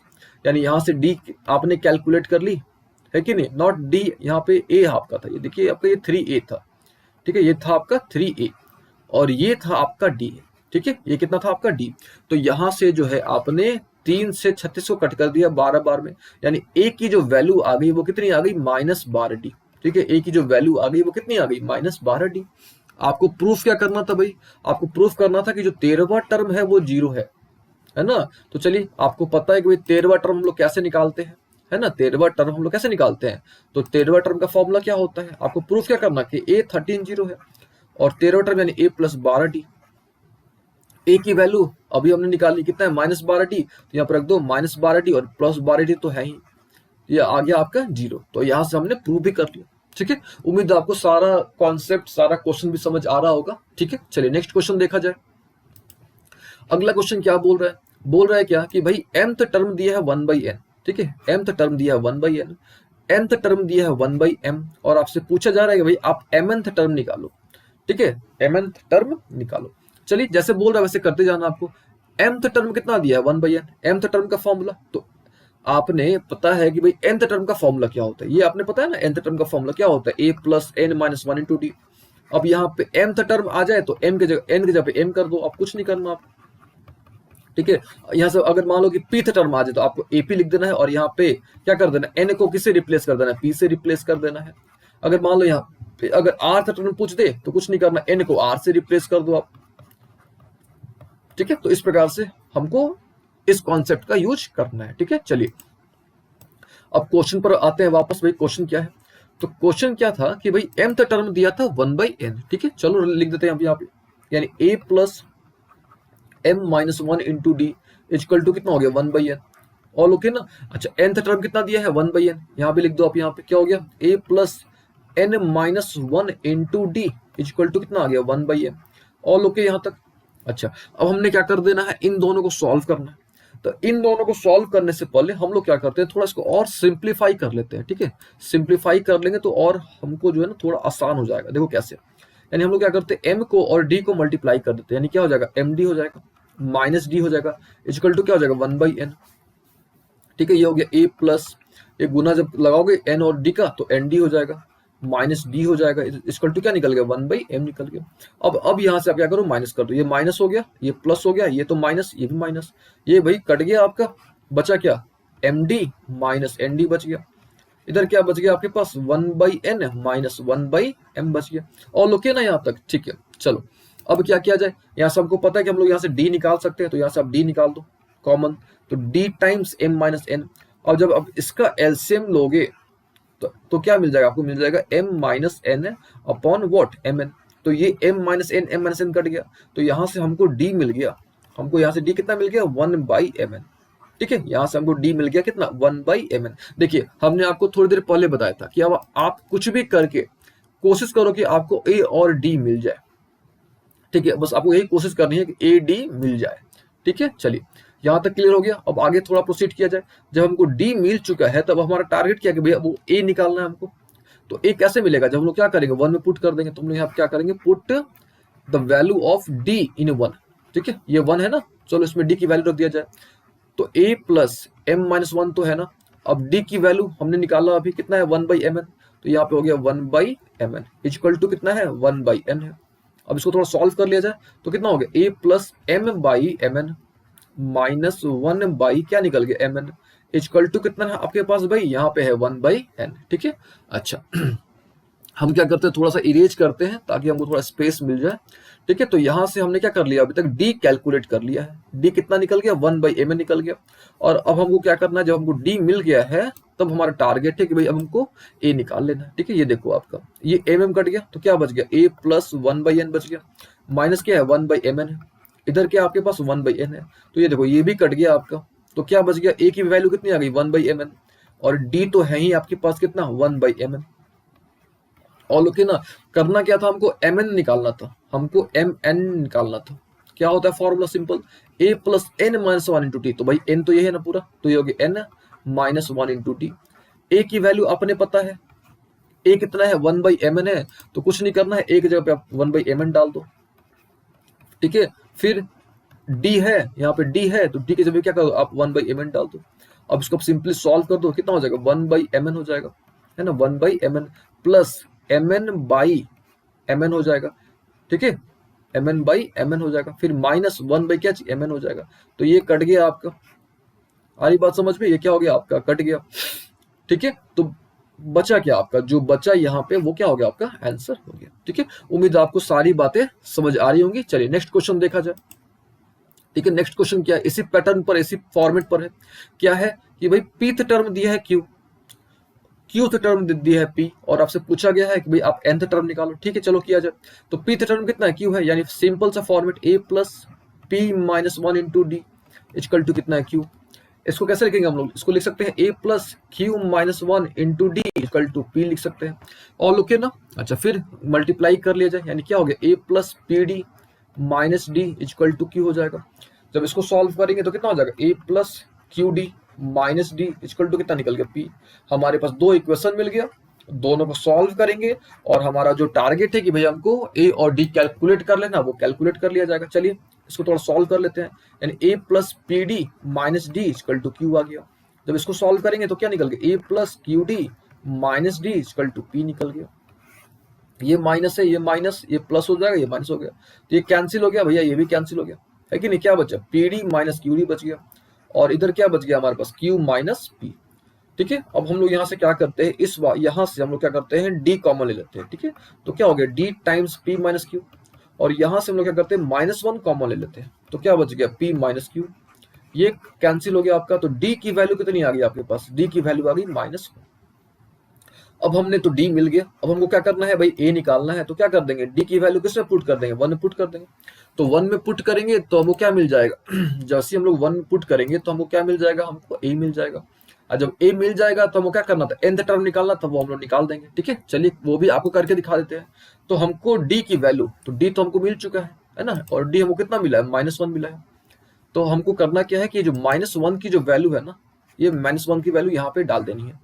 चलो डाल देते हैं, तो क्या हो गया, a plus p minus one तो है, और यहाँ पे डी भी है आपका, और डी कितना है, माइनस वन, तो माइनस वन लगा दो यहाँ पे आप, इक्वल टू क्यू है।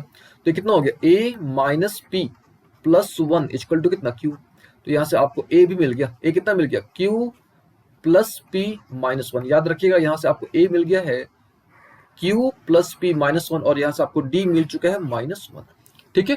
अच्छा, अब हम क्या करते हैं, थोड़ा इरेज कर देते हैं यहाँ से। अब हमको क्या करना है, nth टर्म निकालना है, जो हमारा टारगेट था, क्योंकि हमको ए और डी मिल चुका है।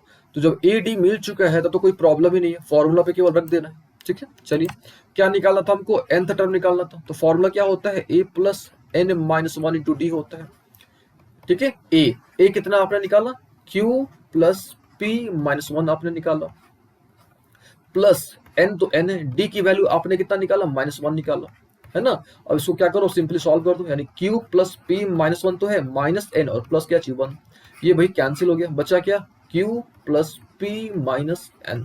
तो ये आपका रिजल्ट आ गया, ठीक है। चलिए उम्मीद आपको समझ आ रहा होगा, ठीक है। नेक्स्ट क्वेश्चन देखा जाए। नेक्स्ट क्वेश्चन भी उसी पैटर्न पर है।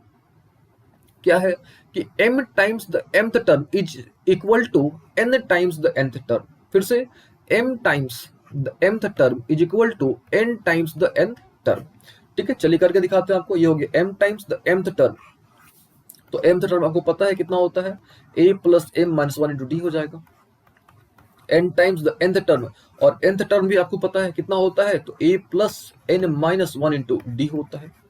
अब इसको सिंपली आप क्या करो, सॉल्व कर दो, यानी क्या हो जाएगा आपका ये हो जाएगा आपका ए एम, प्लस हो जाएगा आपका एम स्क्वायर डी, माइनस क्या हो गया, एम डी हो गया, ठीक है। इसको मल्टीप्लाई कर दो, क्या हो गया, ए एन हो गया, प्लस हो जाएगा कितना आपका एन स्क्वायर डी, माइनस क्या हो गया, एन डी हो गया। ऑल ओके ना यहाँ तक। अच्छा, अब आप क्या करो, अब यहाँ पे एक तरफ कर दो, यानी एक तरफ स्टैंड फॉर कि एम वाले को एक तरफ कर दो, यानी a m minus a n कर दो, ठीक है। फिर ये वाला जो पोर्शन है m square d minus n square d, इसको आप एक तरफ कर दो, यानी m square d minus n square d, इसको एक तरफ कर दो। और ये वाला पोर्शन और इस वाले पोर्शन को उधर कर दो आप, ठीक है। यानी यहाँ पे क्या हो गया आपका एम डी माइनस क्या हो गया एन डी, और ओके ना। अच्छा यहाँ से आप ए कॉमन ले लो तो क्या हो गया एम माइनस एन हो गया। यहाँ सब डी कॉमन लोगे तो क्या बचेगा ए स्क्वायर माइनस बी स्क्वायर बच जाएगा। और ए स्क्वायर माइनस बी स्क्वायर को हम लोग क्या लिख सकते हैं, लिख सकते हैं उसको हम लोग m plus n into m minus n. और यहाँ से हम लोग डी कॉमन ले सकते हैं तो क्या बच गया एम माइनस एन, और ओके ना। अच्छा अब हमको क्या करना है, अब यहाँ से हमको जो है हमारा टारगेट वही है कि भाई हमको ए और डी निकाल लेना है, ठीक है। चलिए थोड़ा सा आगे इसको सॉल्व किया जाए, ठीक है। यहाँ पे देखो अब यहाँ पे m माइनस एन है, यहाँ भी m माइनस एन है, तो यहाँ से हम लोग क्या करेंगे m माइनस एन कॉमन ले लेंगे। तो जब कॉमन लेंगे तो क्या बचेगा, अब हमारे पास यहाँ तो a बच गया तो a लिख दो, और यहाँ पे ये पूरा बच गया है, यानी क्या बच गया है m plus n into d बच गया है, ठीक है। इधर क्या हमारे पास d times m minus n है, तो ये कैंसिल हो गया, ठीक है। तो यहाँ से हमको a की वैल्यू मिल गई, कितनी मिल गई d minus m plus n times d, क्योंकि ये जो प्लस था उसको हमने उधर भेज दिया, और ओके। अच्छा यहाँ पे क्या हो गया, यहाँ से d कॉमन निकल जाएगा तो क्या बचेगा 1 माइनस m प्लस एन, तो यहाँ से हमको a और d में रिलेशन मिल गया, ठीक है। अच्छा हमको करना क्या था, हमको अब जो भी कैलकुलेट करना था ना, हमने वहां पे क्या कर देना है a की वैल्यू रख देनी है, ठीक है। तो जैसे हम लोग a की वैल्यू रखेंगे हमको हमारा रिजल्ट मिल जाएगा। अब जो भी आपको निकालना हो, मान लो आपको बोल दिया गया कि आपको mnth टर्म निकालना है, या आपसे बोल देता है कि आपसे a plus a m plus n term निकाल लो, तो आपको जो भी बोलता वहां पे आप कर देते। मान लो आपको ये बोलता तो कैसे करते आप इसको, a प्लस एन है, ये n हो जाता माइनस वन इंटू टी हो जाता। तो अब क्या करना होता है, a की जगह पे ये पूरी वैल्यू रख देते, सॉल्व करके जो बचता उसको सॉल्व कर देते। अच्छा अगर मान लो कि m प्लस एन होता तो a प्लस ये क्या हो जाता है m plus n minus one into t हो जाता।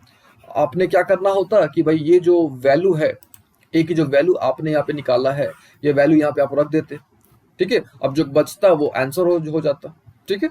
चलिए उम्मीद आपको समझ आया होगा, ठीक है, समझ आ गया होगा। अब बात करते हैं नेक्स्ट क्वेश्चन की, ठीक है। देखिए नेक्स्ट क्वेश्चन क्या है हमारा, नेक्स्ट क्वेश्चन बोल रहा है क्या कि भाई which term of the AP, which term of the AP will be 132 more than it's 54th term, ठीक है। यहाँ पे क्वेश्चन क्या बोल रहा है कि विच टर्म ऑफ एपी, है ना, एपी का ऐसा कौन सा टर्म है जो 132 अधिक है इसके 54th टर्म से, ठीक है। तो देखिए सबसे पहले आपको क्या करना है, जब भी आपको इस तरह का क्वेश्चन मिले, यानी यहाँ पे जब भी आपसे पूछा जाए कि भाई विच टर्म, यानी सिंपल सा आपने समझ लेना है कि भाई nth टर्म की बात हो रही है, यानी nth टर्म ये हो गया nth टर्म आपका। तो ये जो टर्म है आपका, ये जो nth टर्म है, ठीक है, ये कितना अधिक है 132 अधिक है, किससे 132 अधिक है 54वां टर्म से, यानी 54th टर्म से। तो एक काम करो, इधर आप 54th टर्म लिख दो, ठीक है, इधर आप क्या कर दो 54th टर्म लिख दो, ऑल ओके। अच्छा फिर से ये जो टर्म है आपका, यानी विच टर्म यानी nth टर्म, विच टर्म यानी nth टर्म, तो ये जो टर्म है आपका ये कितना अधिक है 132 अधिक है, यानी ये ना 132 अधिक है, तो इसमें आपने क्या कर देना है 132 इधर जोड़ देना है, तभी क्या हो गया आपका बराबर हो जाएगा, ठीक है। अब आपने क्या कर देना है, एन की वैल्यू आपको पता है कि भाई कितनी होती है value, a plus n minus one into t होती है। a54 को हम लोग लिख सकते हैं कितना, a प्लस 53d और प्लस ये हो गया हमारे पास 132, ऑल ओके। अच्छा फिर आपने क्या कर देना है, आपको पता है कि भाई यहाँ से आप a कैलकुलेट कर सकते हो कि a आपका 3 है, और यहाँ से आप d कैलकुलेट कर सकते हो तो d आपका मिलेगा 12, ठीक है। यहाँ से a कैंसिल हो जाएगा, तो क्या बचा आपके पास n minus one into D, और d की वैल्यू आपके पास कितनी है 12, तो यहाँ पे 12 रख दो, ठीक है। और यहाँ भी जो d है, d की वैल्यू कितनी है आपका 12, तो यहाँ पे 12 रख दो आप, यहाँ पे प्लस 132, सॉल्व कर दो आराम से इसको आप, तो सॉल्व करके अब क्या मिल जाएगा n यहाँ से आप निकाल सकते हो, ठीक है। तो जब भी आपको इस तरह का क्वेश्चन मिले, पूछे कि भाई विच टर्म, अगर क्वेश्चन में पूछा जाता है कि भाई विच टर्म, तो आपको लिख देना है सिंपल nth टर्म, ठीक है, nth टर्म, ठीक है। उसके बाद फिर देखना है कि भाई और कौन सा टर्म दिया, तो यहाँ पे दिया था 54th टर्म, तो यहाँ पे हमने लिख दिया a54, ठीक है, a54 हमने लिख दिया। फिर हमने देखा कि भाई ये जो टर्म है, यानी विच टर्म जो है, ये जो टर्म है आपका ये 132 अधिक है, यानी ये ना 132 अधिक है, तो इसमें 132 अगर हम जोड़ देंगे तो दोनों क्या हो जाएगा बराबर हो जाएगा, और फिर क्या कर देना आपको सिंपली फॉर्मूला पर रख देना है, आपको वैल्यू आपकी मिल जाएगी, ठीक है। चलिए नेक्स्ट क्वेश्चन देखा जाए, ठीक है। नेक्स्ट क्वेश्चन क्या बोल रहा है यहाँ पे कि find the term of n AP, find the term of n AP, यानी कौन सा टर्म nth टर्म, तो मान लेते हैं कि भाई हो गया हमारा nth टर्म, और लोग ना, तो ये जो nth टर्म है ये 39 अधिक है, 39 क्या है अधिक है, किससे 39 अधिक है 36th टर्म से, ठीक है। तो दो यहाँ पे टर्म हो गया, एक हो गया nth टर्म है, दूसरा हो गया 36th टर्म। तो दोनों तरफ लिख दो, एक तरफ लिख दो nth टर्म और एक तरफ लिख दो 36th टर्म। ऑल ओके ना। अच्छा फिर देखो क्या बोल रहा है कि ये जो nth टर्म है आपका ये 39 अधिक है, यानी ये 39 अधिक है तो इसमें 39 जोड़ देंगे तो दोनों क्या हो गया, बराबर हो गया। अब an का फॉर्मूला आपको पता है कितना होता है, a plus n minus one into d होता है। इसकी वैल्यू कितनी होती है, a प्लस 35d होती है ना। प्लस क्या हो गया 39, यहाँ से a और a कैंसिल कर दो आप। अच्छा यहाँ से आप a और d आप निकाल सकते हो, तो a कितना निकलेगा 9 निकल जाएगा, d कितना निकल जाएगा 3 निकल जाएगा। तो अब आपने क्या कर देना है, डी की वैल्यू आपने रख देनी है और जैसे ही आप डी की वैल्यू रखोगे आपको आपका रिजल्ट मिल जाएगा, यानी आपको यहाँ से एन मिल जाएगा। ठीक है, तो उम्मीद आपको समझ आ रहा होगा किस तरीके से एपी के क्वेश्चन सॉल्व करने हैं। ठीक है, चलिए नेक्स्ट क्वेश्चन देखा जाए। तो नेक्स्ट क्वेश्चन क्या बोल रहा है कि find all number of 3 digit, all number of 3 digit, यानी 3 डिजिट के आपने जितने भी नंबर्स हैं उनको आपने क्या करना है, इकट्ठा करना है जो 7 से डिविजिबल हो, है ना, जो आपके 7 से क्या हो, डिविजिबल हो। तो आपको पता होना चाहिए कि भाई 3 डिजिट के जो नंबर होते हैं वो 100 से स्टार्ट होते हैं, 100 से स्टार्ट होगा और कहाँ पे खत्म होगा, 999 पर खत्म होता। ठीक है, अब देखने के बाद 7 से कटेगा कि नहीं कटेगा। ठीक है, तो 100 तो 7 से नहीं कटेगा, 101 भी नहीं कटेगा, 102 भी नहीं कटेगा, है ना, 103 भी नहीं कटेगा, लेकिन 105 कटेगा। देखिए अब ये आपको चेक करना पड़ेगा, इसके लिए आपको डिविजिबिलिटी रूल पता होना चाहिए कि भाई कौन सा नंबर 7 से कटेगा, इसका रूल क्या होता है ये आपको पता होना चाहिए। ठीक है, तो हमको पता है कि भाई 105 कटेगा, 112 कटेगा, है ना, और लास्ट में ये तो कटेगा नहीं, तो लास्ट में आपका 994 कटेगा। ठीक है, तो ये हो गया ए आपका, यानी ए कितना निकल गया 105। ये हो गया डी, यानी अंतर कितने का है, डी कितना हो गया 100, आपका हो गया 12 में से 105 घटा दोगे तो डी कितना निकल गया 7 निकल गया आपका। ये आपका लास्ट टर्म दिया हुआ, यानी एन दिया हुआ है, यानी एन कितना है आपका 994। अब आपको पता है कि जब एन दिया होता है, ए गिवन है, डी गिवन है, तो हम लोग क्या कर सकते हैं, एन का फॉर्मूला अप्लाई कर देंगे। तो एन का फॉर्मूला क्या होता है, a plus n minus one into d होता है। एन हमको पता है ही, ए हमको पता है ही और डी हमको पता है, तो हम लोग सॉल्व करके यहाँ से क्या निकाल देंगे, एन हम लोग यहाँ से कैलकुलेट कर लेंगे। ठीक है, चलिए नेक्स्ट क्वेश्चन देखा जाए। तो नेक्स्ट क्वेश्चन क्या बोल रहा है कि हाउ मेनी मल्टीपल्स ऑफ 4, ठीक है, 4 के कितने मल्टीपल्स हैं 10 से 250 के बीच में। ठीक है, तो सेम कॉन्सेप्ट है, पिछला वाला कॉन्सेप्ट आपको अप्लाई करना है, यानी 10 से 250 के बीच में कितने नंबर हैं जो 4 से कट जाएंगे। तो 10 तो कटेगा नहीं, 11 भी नहीं कटेगा 12 से, यानी 12 से 16, यानी 4 का डिफरेंस होगा। और लास्ट में 250 तो कटेगा नहीं, उससे कम 249 वो भी कटेगा नहीं, तो बचेगा क्या 248, है ना, यानी यहाँ से ए कितना निकल गया 12, घटाओगे तो डी निकल गया, डी कितना निकल गया 4। ये हो गया ए एन, यानी लास्ट टर्म दे दिया आपका 248, है ना। और जब ए पता है, एन पता, सॉरी ए पता है, डी पता और एन पता है, तो आप आराम से यहाँ से क्या कर सकते हो, एन निकाल सकते हो। और कैसे निकालोगे, तो ये फॉर्मूला आपको पता है, ए एन इक्वल टू क्या होता है, a plus n minus one into d. तो इस फॉर्मूला से आप क्या कर सकते हो, एन निकाल सकते हो। ठीक है, उम्मीद है आपको समझ आ रहा होगा। चलिए नेक्स्ट क्वेश्चन देखा जाए। नेक्स्ट क्वेश्चन क्या है आपका, ठीक है, तो नेक्स्ट क्वेश्चन क्या है कि भाई आपको जो है एन निकालना है। ठीक है, आपको क्या करना है, एन निकालना है, और यहाँ पे nth टर्म, यहाँ पे 2 एपी गिवन है। ठीक है, यहाँ पे 2 एपी गिवन है और दोनों एपी का जो nth टर्म है वो बराबर है। ठीक है, तो चलिए सबसे पहले nth टर्म निकाल लिया जाए दोनों का। तो nth टर्म यानी क्या होता है, a plus n minus one into d, ये पहला हो गया, पहले का हो गया nth टर्म। दूसरे का लिख दो आप यहाँ पे a plus n minus one into d, दूसरे का हो गया। पहले के लिए ए कितना है 63 है। ठीक है, एन नहीं पता है, डी तो पता है ना 2। देखो ए क्या है 63 और डी घटा दो तो निकल जाएगा, 65 में से 63 घटाओगे तो 2 निकल जाएगा। ठीक है, इसके लिए देखो आप, तो ए क्या है 3 है ना, और एन तो नहीं पता है, डी तो पता है ना भाई, 10 में से 3 जाएगा 7 बचेगा। अब इसको आराम से सॉल्व कर लो, क्योंकि दोनों का nth टर्म क्या था, बराबर था। तो 63 प्लस 2n माइनस 2 हो गया, इधर कितना हो गया 3 प्लस 7n माइनस 7 हो गया, है ना। अब यहाँ सब सॉल्व कर लो। ठीक है, सॉल्व तो कर ही सकते हो आप, तो सॉल्व करके यहाँ से आपको क्या मिल जाएगा, n निकल जाएगा। ठीक है, चलिए नेक्स्ट क्वेश्चन देखा जाए कि भाई नेक्स्ट क्वेश्चन क्या है ना। तो नेक्स्ट क्वेश्चन काफी आसान है, सेम कॉन्सेप्ट पर है। देखा जाए क्या है, बोल क्या रहा है क्या कि if 24th term is twice its 10th term, 24th term जो है यानी 24वां जो टर्म है वो दुगुना है, डबल है किससे, 10th टर्म से। चलिए लिख के दिखाते हैं आपको। ये हो गया 24th टर्म, ये जो है क्या डबल है, किससे डबल है, तो 10th टर्म से डबल है। तो भाई ये ना डबल है तो इसमें 2 से गुना करेंगे तभी ना बराबर आएगा, है कि नहीं। चलिए इक्वेशन बना लिया जाए, यानी ए प्लस कितना हो गया 23d हो गया, इधर कितना हो गया 2 टाइम्स और 8 10, यानी ए प्लस कितना हो गया 9d हो गया। सॉल्व कर लिया जाए, यानी a प्लस कितना हो गया 23d हो गया, और इधर कितना निकल गया 2 इंटू ए निकल गया, प्लस 2 9 18 हो गया, है ना। ऑल ओके यहाँ तक। अब क्या किया जाए, सॉल्व कर लिया जाए, यानी a में से 2 जाएगा तो माइनस a हो गया, है ना। और यहाँ पे क्या हो गया आपका 18d है, और इधर हो गया 23d, घटाएंगे तो कितना निकल गया आपका माइनस 5d निकल गया, यानी यहाँ से a की वैल्यू कितने निकल गई भाई 5d निकल गया, है ना। a निकल गया 5d।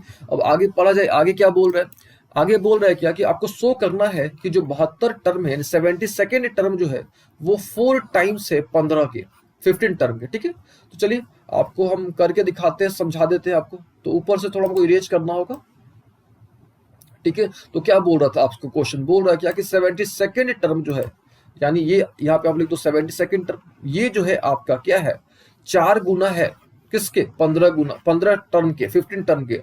तो भाई ये ना 4 गुना, इसमें 4 से गुना करेंगे तभी ना बराबर होगा, सिंपल सी बात है कि नहीं। तो यही हमको प्रूफ करना है कि भाई ये दोनों बराबर है। चलिए प्रूफ कर दिया जाए। तो सिंपल आपको पता है बेसिक रूल्स कि भाई 72 टर्म को कितना लिख सकते हैं, a प्लस 71d लिख सकते हैं, ठीक है। तो 4 हो गया, और 15 को आप कितना लिख सकते हो, a प्लस 14d लिख सकते हो। और यहाँ पे आपको ऑलरेडी आपने यहाँ पे एक रिलेशन निकाल रखा है, a इक्वल टू कितना 5d। तो कुछ नहीं करना है, जहाँ पे a है वहां पे 5d रख दो आप, जहां जहां a आपको दिख रहा है वहां पे 5d रख दो। यहाँ पे क्या करो आप 5d रख दो, ये तो 14d हो ही गया, है ना। ये हो गया 19 और 5 4 76, इधर भी 76d निकल गया, और इधर भी ऐड करोगे तो 76d निकल गया, यानी 76d बराबर आ गया, यानी प्रूफ हो गया। यानी यहाँ से प्रूफ होता है कि भाई जो 72वां जो टर्म है वो क्या है आपका 4 गुना है किसके 15वां टर्म के, ठीक है। चलिए नेक्स्ट क्वेश्चन देखा जाए, ठीक है। नेक्स्ट क्वेश्चन क्या है, यहाँ पे बोल रहा है क्या कि इफ 17वां टर्म जो है वो 5 ज्यादा है किससे 5 more than twice its 8th term, ठीक है। तो सबसे पहले इक्वेशन बनाते हैं, क्या बोल रहा है 17th टर्म, यानी लिख दो भाई यहाँ पे सबसे पहले a17, ये जो है आपका 5 अधिक है, ये जो है आपका 5 अधिक किससे 8वां टर्म की दुगुना से। तो यहाँ पे पहले लिख दो 8वां टर्म, इसका डबल कर दो, ठीक है। तो ये जो है आपका इसके 8वां टर्म की दुगुना से ये कितना अधिक है 5 अधिक है। तो आप क्या कर दो इधर 5 लगा दो, है कि नहीं। दोनों तरफ ये 5 अधिक था, उसमें 5 हमने जोड़ दिया, बराबर आ गया। a17 यानी कितना निकल गया a प्लस 16d निकल गया। अभी देखो a 8 है, तो 8 को आप कितना लिख सकते हो a प्लस कितना d 7d लिख सकते हो अब यहाँ पे, और प्लस कितना है 5 है, यह कितना हो गया a प्लस 16d निकल गया। जब इसको सॉल्व करो कितना निकल 2a, और 2 7 14 प्लस 15d हो गया, सॉरी प्लस ये 5 था ना, ये 5 हो गया आपका, ठीक है।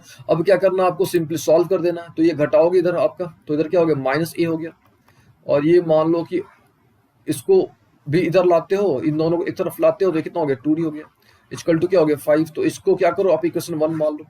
फिर यहाँ पे क्या है कि बोल रहे हैं इफ द 11 टर्म इज 43, यानी a प्लस 10d, 11 टर्म को आप लिख सकते हो ना a प्लस 10d, यह दिया है 43, इसको आप 2 मान लो। अब क्या करो आप इक्वेशन 1 को और इक्वेशन 2 को सॉल्व करो, सॉल्व करोगे तो अब क्या मिल जाएगा a और d मिल जाएगा, है ना, a और d आपको मिल जाएगा। फिर क्या बोल रहा है nth टर्म निकालना है, यानी आप an निकाल दो, ठीक है। आपको क्या निकाल देना है an निकाल देना है, और an का फॉर्मूला आपको पता है कितना होता है, क्या होता है फॉर्मूला an का a plus n minus 1 into d होता है, ये फॉर्मूला पता होगा आपको। a आपको पता ही है, d आपको पता ही है, पता नहीं आपको निकालना पड़ेगा, इसको और इसको सॉल्व करके आपको a और d निकालना पड़ेगा, ठीक है। चलिए नेक्स्ट क्वेश्चन देखा जाए, ठीक है। नेक्स्ट क्वेश्चन क्या बोल रहा है कि भाई आपके पास 2 AP है, दोनों का कॉमन डिफरेंस सेम है, 2 AP है, दोनों का कॉमन डिफरेंस कितना है सेम है, ठीक है।